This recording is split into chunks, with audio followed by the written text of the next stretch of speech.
অবস্থা অনেকটাই এমন, আজ বাংলাদেশকে ভালোবাসাই সবচেয়ে বড় অপরাধে পরিণত হয়েছে।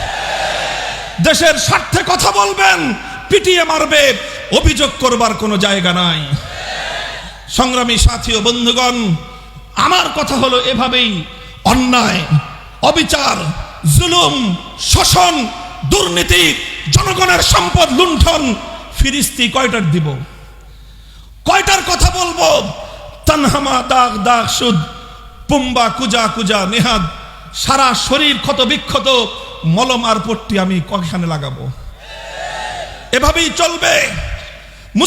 মুসলমানদের জনপদ, মুসলমানদের দেশ যতদিন পর্যন্ত কোরআন সুন্নাহ খেলাফতে রাশেদার শাসনের দিকে ফিরে না যাবে, গণতন্ত্র দিয়ে মুক্তি আসবে না, সমাজতন্ত্র দিয়ে জনগণের অধিকার প্রতিষ্ঠা হবে না, কোন তন্ত্র মন্ত্র জাতির মুক্তি আনতে